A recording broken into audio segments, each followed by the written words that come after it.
My future mother-in-law looked me dead in the eye and said, "Your parents don't belong at this wedding." Her sister added, "Be grateful he's even marrying you."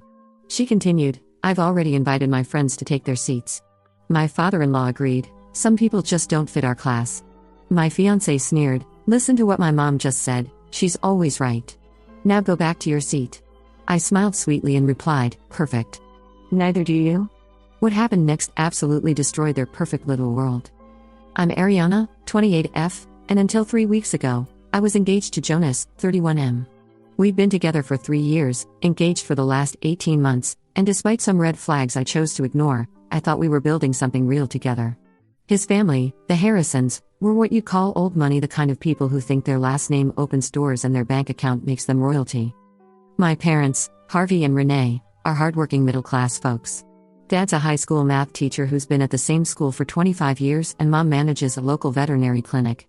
They're the kind of people who taught me that respect is earned, not inherited, and that character matters more than cash flow.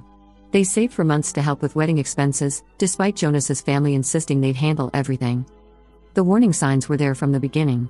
Jonas's mother, Florence, had this way of speaking to me that felt like she was addressing the help. His father, Richard, would look right through me during family dinners. His aunt, Diane, Florence's sister, would make little comments about my quaint apartment or my adorable job as a social worker. But Jonas always dismissed my concerns, saying his family just needed time to warm up to me. The engagement party was the first real indicator of what I was dealing with. Florence announced the engagement to her friends before asking if my parents had even been told yet. When I mentioned that my parents wanted to contribute to the wedding costs, Richard literally laughed and said, "How sweet, but we wouldn't want them to strain themselves." But I loved Jonas, or at least I thought I did. He was charming, successful as a marketing executive, and when it was just the two of us, he made me feel like I was the only person in the world. So I pushed down my doubts and focused on planning what I hoped would be the happiest day of my life. His grandmother, Helen, was the only family member who had always been genuinely kind to me. She lived in a retirement community about an hour away and had attended several family gatherings, always making an effort to include me in conversations and ask about my work with genuine interest. The wedding was set for a Saturday in September at the exclusive Meadowbrook Country Club, a place so fancy they probably charged extra for breathing their air. Florence had taken over most of the planning, which I initially appreciated until I realized she was systematically excluding everything that mattered to me. My color preferences were too bold, my music choices were inappropriate, and my guest list was excessive for people of my background. The rehearsal dinner was held at the country club the night before the wedding. My parents had driven 3 hours to be there, wearing their best clothes and genuine smiles despite the obvious tension. Mom had even bought a new dress specifically for the occasion, navy blue with delicate beading that she'd been so excited to show me. During dinner, I noticed Florence whispering with Diane and shooting glances toward my parents' table. My stomach started knotting up, but I tried to focus on Jonas, who was charming the room with stories about our relationship that somehow made him the hero of every anecdote. After dinner, Florence approached me near the ladies' room. She was wearing a cream-colored designer dress that probably cost more than my monthly salary, and her smile was sharper than her diamond tennis bracelet. "Ariana, dear, we need to have a little chat about tomorrow's seating arrangements," she said, her voice dripping with false sweetness. "Of course," I replied, though every instinct was screaming at me to run. "Is there a problem?" "Well, it's just that I've been thinking about the optics of the whole situation," she continued, glancing around to make sure we weren't overheard. "Richard and I have some very important business associates attending tomorrow, and we want to make sure everything reflects the right image." "I'm not sure I understand what you're getting at, Florence." She looked me dead in the eye, her mask slipping completely. "Your parents don't belong at this wedding. At least not in the seats we originally planned for them." I felt like I'd been slapped. "Excuse me?" Before I could process what was happening, Diane appeared beside her sister like a perfectly dressed vulture. "Oh honey," she said with mock sympathy, "you should be grateful he's even marrying you. Most men in Jonas's position would never lower themselves like this." Florence nodded approvingly at her sister's support. "I've already invited the Whitneys and the Pemberton family to take their seats in the front section. Your parents can sit in the back with the other guests." "Other guests?" I repeated, my voice barely a whisper. "You know," Diane said with a dismissive wave, "the people who aren't really part of our social circle. The vendors' families, the plus ones we had to accommodate. That sort of thing." Just then, Richard appeared, having clearly been summoned for backup. He adjusted his cufflinks and gave me the same look he might give a piece of gum stuck to his shoe. "Some people just don't fit our class, Ariana," he said matter-of-factly. "It's nothing personal, but we have a reputation to maintain. Your parents seem lovely, but they're simply not our kind of people. I was shaking with rage and humiliation, but before I could respond, Jonas materialized beside his father. I looked at him desperately, waiting for him to defend me, to defend my parents, to show even a shred of the man I thought I was marrying. Instead, he put his hand on my shoulder in what I'm sure he thought was a condescending gesture of comfort and said, "Listen to what my mom just said, she's always right. Now go back to your seat." That was it. That was the moment everything crystallized for me. This wasn't just about seating arrangements or social status. This was about who these people really were, and more importantly, who I was willing to become by association. I looked at the four of them standing there, united in their certainty that they could treat my family and me like second-class citizens, and something inside me snapped. But instead of exploding, I felt an eerie calm wash over me. I smiled sweetly, the kind of smile my mother taught me to wear when dealing with difficult people. "Perfect," I said, loud enough for several nearby guests to hear. "Neither do you?" The confusion on their faces was almost comical. Florence tilted her head like a confused dog, while Richard's eyebrows shot up so high they nearly disappeared into his hairline. "I'm sorry, what?" Jonas asked, his voice carrying just a hint of the condescension I was suddenly hearing everywhere. I said, "Perfect. Neither do you belong at this wedding," I repeated, my voice steady and clear. "Because there isn't going to be a wedding." Florence's mouth opened and closed like a fish out of water. "Ariana, don't be ridiculous. You're being emotional." "Actually, I'm being logical for the first time in 2 years," I said, pulling the engagement ring off my finger. The 3-carat diamond caught the light beautifully as I held it up. "Jonas, this belongs to you and your family. Just like your attitude, your prejudice, and your complete lack of basic human decency." I dropped the ring into his palm and turned to address the small crowd that had gathered to watch the drama unfold. In that crowd, I spotted several people I recognized, business associates of Richard's, some of Florence's country club friends, and a few family members from both sides. "Ladies and gentlemen," I announced, my voice carrying across the room, "I want to thank you all for being here tonight. Unfortunately, tomorrow's wedding has been cancelled due to the groom's family's inability to treat other human beings with basic respect." The room went dead silent. You could have heard a champagne cork drop. Jonas grabbed my arm, his face flushing red. "Ariana, stop this right now. You're embarrassing yourself." I shook off his grip and stepped back. "No, Jonas. I'm embarrassing you. And honestly, it's about time." Florence found her voice first, as I knew she would. "How dare you cause a scene like this? Do you have any idea who these people are?" "I know exactly who they are," I replied. "They're witnesses to the fact that your son was about to marry someone you consider beneath you, and that you raised him to think that was acceptable." I turned back to Jonas, who looked like he was calculating the social and financial cost of this public meltdown. "You want to know what really bothers me? It's not that your family thinks they're better than mine. It's that you agree with them." "That's not true," he protested, but his voice lacked conviction. "Really? Then why didn't you defend my parents when your mother said they don't belong at our wedding? Why didn't you tell your aunt that her comment about you lowering yourself was unacceptable? Why didn't you shut down your father's comment about class?" He stood there, mouth opening and closing, with no answer that wouldn't incriminate him further. "That's what I thought," I said. Then I raised my voice again, addressing the room. "For those of you who were planning to attend tomorrow's ceremony, please know that while the wedding is cancelled, my parents and I would like to invite anyone who believes in treating people with dignity and respect to join us for dinner tomorrow night at Romano's Italian restaurant downtown. Consider it a celebration of dodging a bullet." Florence gasped like I'd announced I was joining a cult. "You cannot be serious." "Dead serious," I replied. "And Florence, since you're so concerned about appearances and what people will think, you might want to start figuring out how you're going to explain to all your important friends why your future daughter-in-law walked away from your precious son." I started to walk away, then turned back for one final comment. "Oh, and Jonas? You might want to call the country club and see about their cancellation policy. I have a feeling you're going to need it." But the real revenge was just beginning.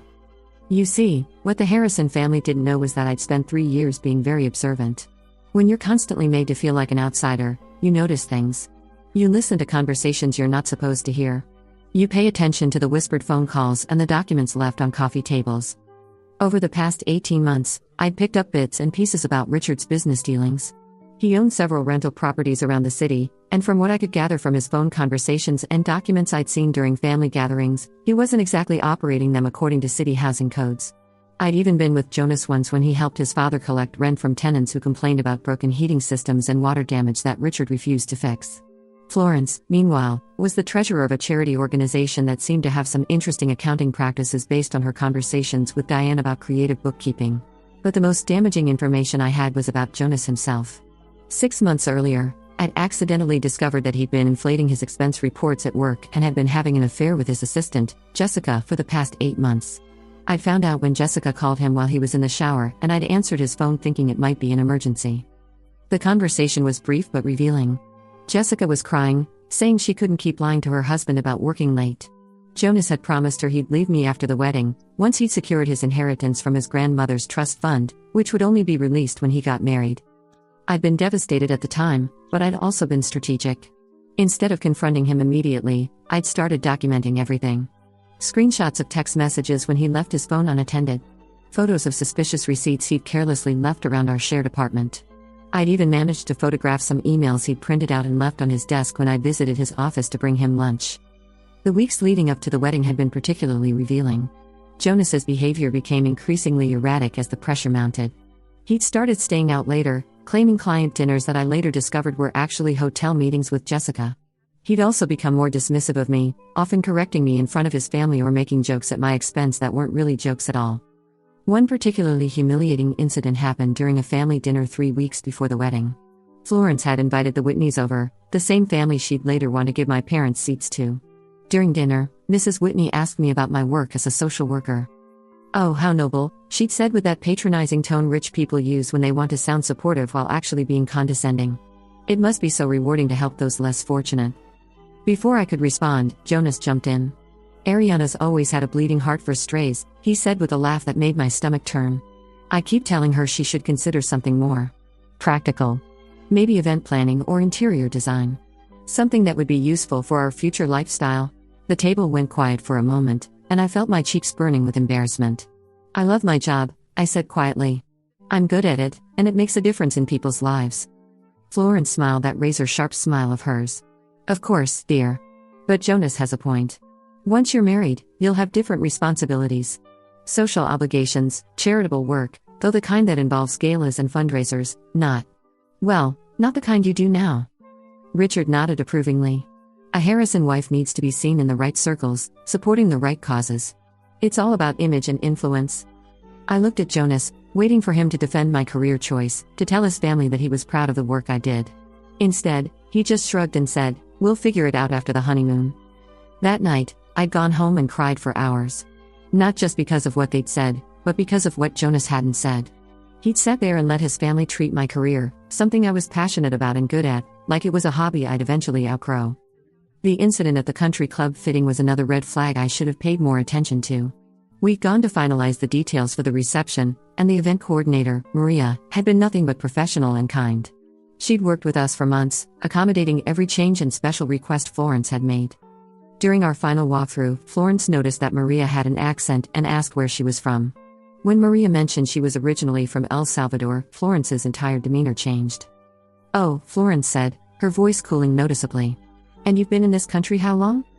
Maria, clearly uncomfortable but maintaining her professionalism, explained that she'd been in the US for 15 years and was a naturalized citizen.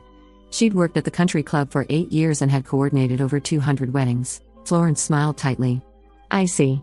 Well, I hope you understand how important this event is to us. We're trusting you with our family's reputation." The implication was clear, and I watched Maria's face flush with embarrassment and anger. After Florence walked away to examine the floral arrangements, I approached Maria. "I'm so sorry about that," I whispered. She was completely out of line. Maria gave me a sad smile. "Unfortunately, I'm used to it. But thank you for saying something." When I mentioned the incident to Jonas later, he brushed it off. "Mom's just particular about details. She didn't mean anything by it." She questioned Maria's competence based on her accent and where she was born, I pressed. "That's not being particular, that's being racist." Jonas looked genuinely annoyed with me. "Ariana, you're being too sensitive. My mother has high standards, and there's nothing wrong with that." But it wasn't just the big incidents that should have warned me. It was the accumulation of small moments that painted a clear picture of who these people really were and who Jonas was becoming by association. There was the time Diane made a comment about my engagement ring being modest compared to what her daughter had received. The way Richard would ask me to get him coffee or drinks during family gatherings, as if I were the help rather than his future daughter-in-law. The way Florence would forget to include me in family photos, then act surprised when someone pointed out I was missing. Jonas's response to these incidents was always the same: I was being too sensitive, I was misunderstanding their intentions, I needed to try harder to fit in. He never once considered that maybe his family needed to try harder to accept me.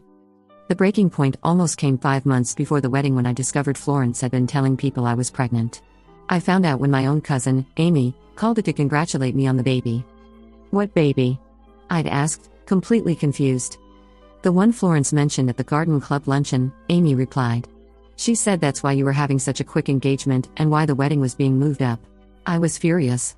Not only was it completely untrue, but Florence had used a pregnancy rumor to explain away our rushed 2-year engagement to people who apparently thought I wasn't good enough to marry Jonas under normal circumstances. When I confronted Jonas about it, he actually defended his mother. "She was probably just trying to deflect some of the criticism from her friends about our engagement," he said. "You know how traditional they are about long engagements.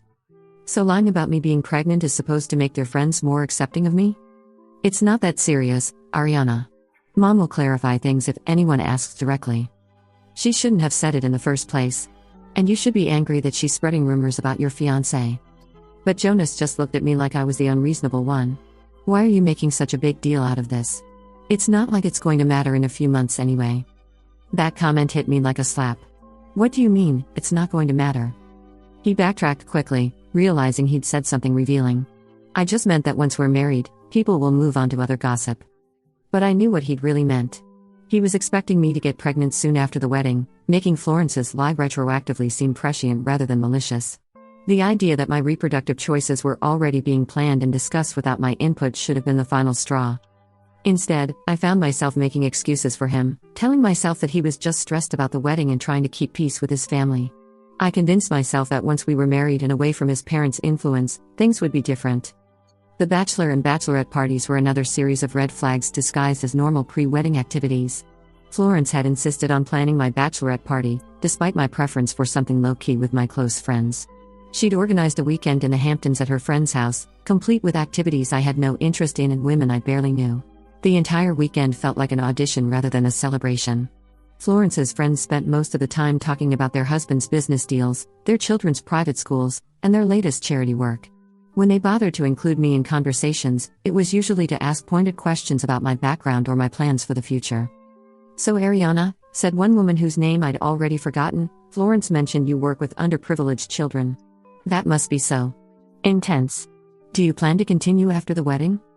Before I could answer, another woman chimed in. "Oh, I'm sure she'll be too busy once the babies start coming. Jonas will want her focused on family, won't you, dear?" They talked about me like I wasn't there, making assumptions about my life and choices as if my opinion didn't matter. When I tried to redirect the conversation or express my own views, I was either ignored or patronized. The final night of the weekend, Florence cornered me on the deck while the other women were inside gossiping about someone's divorce. "Ariana, I hope you understand that marrying Jonas means joining our family," she said, her voice taking on that serious tone she used when she was about to say something she considered important.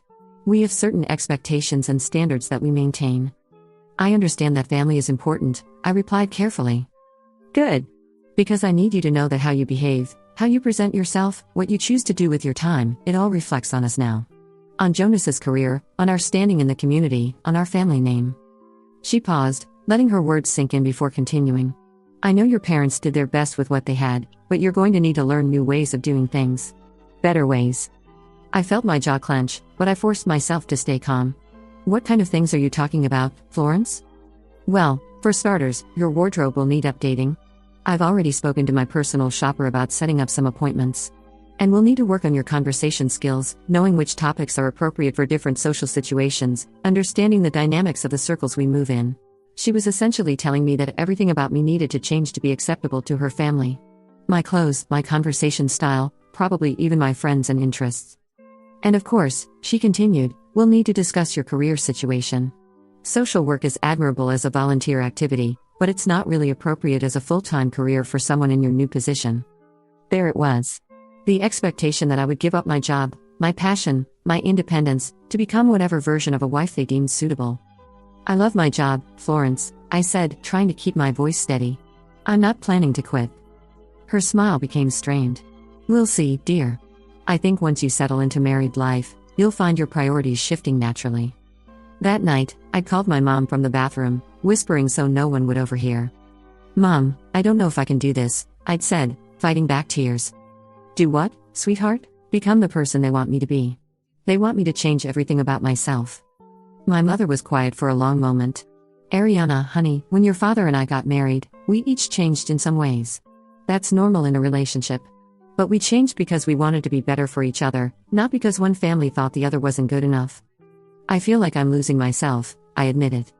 "Then maybe it's time to ask yourself if the person you're becoming is someone you want to be." Those words haunted me for the remaining weeks before the wedding. I found myself constantly second-guessing my clothes, my words, my actions, trying to anticipate what Florence and Richard would approve of. I was becoming a stranger to myself, and Jonas either didn't notice or didn't care. The final straw before the rehearsal dinner should have been the seating chart meeting. Florence had called me to her house to review the final arrangements, and when I arrived, I found her and Diane hunched over a detailed floor plan with little name cards scattered across the dining room table. "Perfect timing," Florence said without looking up. "We're just finalizing where everyone will sit." I approached the table and immediately noticed that my parents' names were not in the front section where family typically sits. Instead, they were placed at a table near the back of the room, mixed in with Jonas's co-workers and some distant relatives. "Is there a mistake with my parents' seating?" I asked, pointing to their table assignment. Florence and Diane exchanged a look before Florence sighed dramatically. "Ariana, we've been trying to figure out the best arrangement for everyone, and it's been quite challenging." "Challenging how?" "Well," Diane jumped in, "we have a lot of very important people attending, and we need to be strategic about the seating arrangements. Business relationships, social connections, these things matter." Florence nodded approvingly at her sister's explanation. "Your parents are lovely, of course, but they don't really have anything in common with the other family members. We thought they'd be more comfortable with people who share their background." I stared at the seating chart, realizing that my parents had been segregated based on their economic status. They were sitting with the lesser guests, while Florence's friends and business associates occupy the prime real estate near the wedding party. "My parents are the bride's family," I said, my voice tight with controlled anger. "They should be sitting with the other immediate family members." "In an ideal world, yes," Florence said with false sympathy. "But we have to be practical about these things." That should have been it. That should have been the moment I called off the wedding and walked away. Instead, I found myself negotiating, pleading for my parents to be treated with basic dignity at their own daughter's wedding. Looking back now, I realize that every one of these incidents was preparing me for what happened at the rehearsal dinner. They were slowly conditioning me to accept unacceptable treatment, to normalize their prejudice and cruelty. By the time Florence looked me in the eye and said my parents didn't belong at the wedding, it was just the culmination of months of systematic devaluation. So when I walked out of that rehearsal dinner, I wasn't just walking away from a bad relationship. I was walking toward the most satisfying revenge plot of my life. The next morning, while the Harrison family was presumably dealing with the fallout from the canceled wedding, I was busy making phone calls. My first call was to Jonas's boss, Omar Klein, who I'd met several times at company functions. I'd always liked Omar, and he'd always been kind to me, even making a point to include me in conversations when Jonas would sometimes forget I existed. "Omar, this is Ariana Mitchell, Jonas Harrison's fiancée," I said when he answered his phone. "Well, former fiancée as of last night." "Ariana? I heard there was some drama at the rehearsal dinner. Are you okay?" "I'm actually doing great, thanks for asking. But I'm calling because I have some information about Jonas that I think you should know about as his supervisor." I'd prepared a careful script, making sure to stick to facts rather than emotions. I told Omar about the expense report irregularities I discovered and provided him with photos and dates. I also mentioned the affair with Jessica, since it violated company policy about workplace relationships, and I made it clear I had documentation including text messages Jonas had carelessly left visible. Omar was professional but clearly concerned. "Ariana, these are serious allegations. Are you sure about this information?" "I have documentation," I assured him. "I can email you everything I have." "Please do.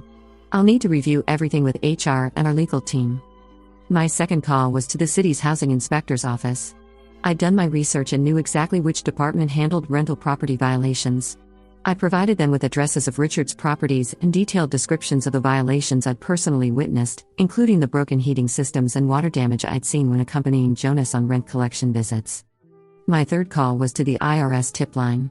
Florence's charity work had always seemed suspicious to me, especially when she'd bragged about how much money they raised versus how little they actually donated. I kept careful notes about her conversations, and I provided the IRS with specific information about discrepancies I'd noticed. Finally, I called the local newspaper's investigative reporter, Jennifer Walsh. I'd met Jennifer at a community event a year earlier, and she'd given me her card, saying to call if I ever had a story about local corruption or misconduct. Jennifer, this is Ariana Mitchell. We met at the literacy fundraiser last year. Ariana? Of course, I remember. What can I do for you? I have a story about a prominent local family that I think might interest you. It involves housing violations, charity fraud, and corporate misconduct. Jennifer was intrigued, and we arranged to meet that afternoon. I brought copies of everything I had, and Jennifer's eyes lit up as she reviewed the documents. This is solid investigative material, she said. The housing violations alone could be a front-page story, but combined with the other issues, this could be a series. There's one more thing, I said, pulling out my phone. I have an audio recording of last night's conversation at the rehearsal dinner. I started recording when I sensed the conversation was going to get ugly. I wanted evidence in case things escalated. Jennifer listened to the recording with increasing amazement. They actually said these things? In front of witnesses? Multiple witnesses, I confirmed. And several of them were business associates and community leaders. Would you be willing to go on record with this story? Absolutely. That afternoon, while I was supposed to be walking down the aisle at Meadowbrook Country Club, I was instead sitting in my apartment, fielding phone calls and watching my former future-in-law's world begin to crumble. Jonas called first, his voice tight with panic. Ariana, what did you do? My boss wants to see me first thing Monday morning, and Jessica's been crying in the bathroom all day. I told the truth, I replied simply. Something you might want to try sometime. You don't understand the position you've put me in. Actually, Jonas, you put yourself in that position when you decided to steal from your company and cheat on your fiancé. Richard called next, his voice shaking with rage. You vindictive little bitch. The city inspector is threatening to shut down 3 of my properties. That's terrible, I said with mock sympathy. Maybe you should have thought about that before you decided my parents weren't good enough to sit in the front row at their daughter's wedding. Florence's call was the most satisfying. She was sobbing so hard I could barely understand her. How could you do this to us? We opened our home to you. You opened your home to someone you considered beneath you, and you made sure I knew it every single day, I replied. Actions have consequences, Florence. But the best part was yet to come. The newspaper story broke the following month, with a headline local business family under investigation for multiple violations. Jennifer had done her homework, interviewing witnesses from the rehearsal dinner and getting statements from city officials about the housing violations. The story included quotes from several people who had witnessed Florence's comments about my parents, and it painted a clear picture of a family that believed their money and status put them above basic human decency and legal requirements. By the end of that month, Jonas had been placed on administrative leave pending a full investigation into his expense reports and workplace conduct. Richard received notices from the city that 2 of his properties would be shut down until they met safety codes. Florence was asked to step down from her position with the charity while they conducted an internal audit. But the real cherry on top came 6 weeks later, when Jonas's grandmother, Helen Harrison, called me personally. Ariana, dear, this is Helen. Jonas's grandmother. I'd met Helen several times, and she'd always been kind to me, though we'd never had much opportunity to talk privately.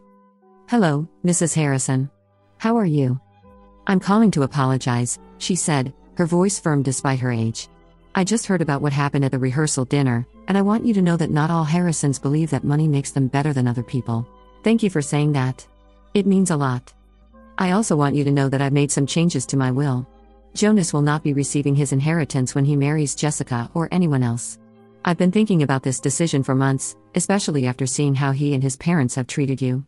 That money will be going to charity instead, to organizations that actually help people rather than just making their board members feel important. I was stunned. Mrs. Harrison, you don't need to do that because of me. I'm not doing it because of you, dear. I'm doing it because of them.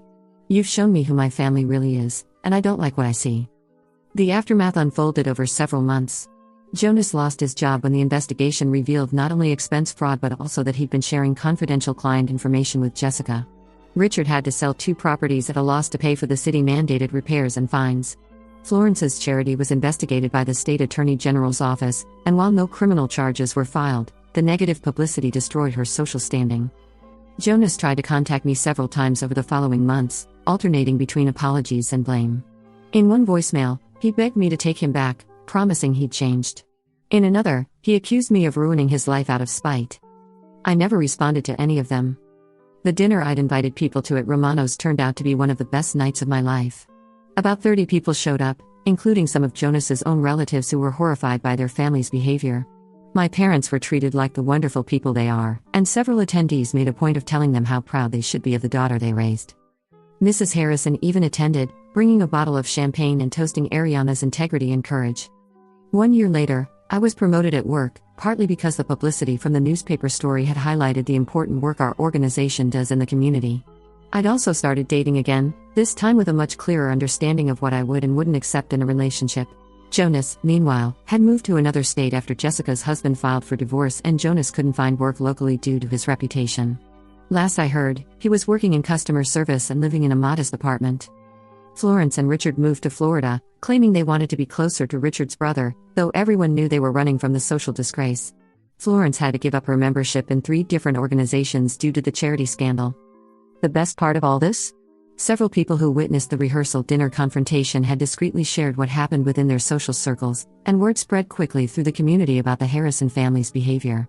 While no one filmed the actual confrontation, it was a private family event. After all, the story of what they said to my parents became widely known and people were appalled.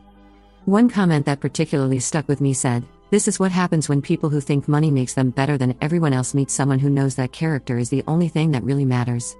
Looking back, I realized that Jonas's family did me the biggest favor of my life. They showed me exactly who they were, and more importantly, they showed me who Jonas really was when it mattered most. If they had just treated my parents with basic respect, I might have married into that family and spent years slowly losing pieces of myself to their toxic attitudes. Instead, I got to walk away with my dignity intact, my parents' pride preserved, and the satisfaction of knowing that sometimes, just sometimes, the good guys really do win. The wedding dress is still hanging in my closet, tags attached. I keep meaning to return it, but honestly, it's become a symbol of the best decision I ever made. Sometimes when I'm having a bad day, I look at it and remember that I'm strong enough to walk away from anything that doesn't serve me, no matter how much I thought I wanted it. And that, Reddit, is worth more than any inheritance, country club membership, or social status could ever be. People always ask me if I regret the way I handled things, if I think I went too far. But here's the thing about standing up to bullies, you have to be willing to match their energy.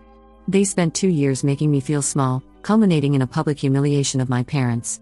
I simply returned the favor with interest. The only thing I regret is not seeing their true nature sooner. But then again, maybe I needed to see exactly how low they were willing to go before I found the strength to fight back. Jonas texted me on what would have been our first wedding anniversary, "I hope you're happy with what you did to my family." I replied, "I am. But more importantly, I'm happy with what I did for mine." He never texted back. Update: 1 year after posting this story, I can't believe the response this story has gotten. Thank you all for the support and the awards. A few people have asked for updates, so here we go. Jonas is apparently engaged again, this time to someone his family found suitable, basically another trust fund kid whose parents approve of the match. Good luck to her. I'm happy to report that I'm in a wonderful relationship with Michael, a fellow social worker who thinks my parents are amazing and who stood up and applauded when I told him this story on our 3rd date. Mrs. Harrison and I still stay in touch. She's become like a grandmother to me, and she's made good on her promise to redirect Jonas's inheritance to charity. She specifically chose organizations that provide education and housing assistance to low-income families. Oh, and the best part?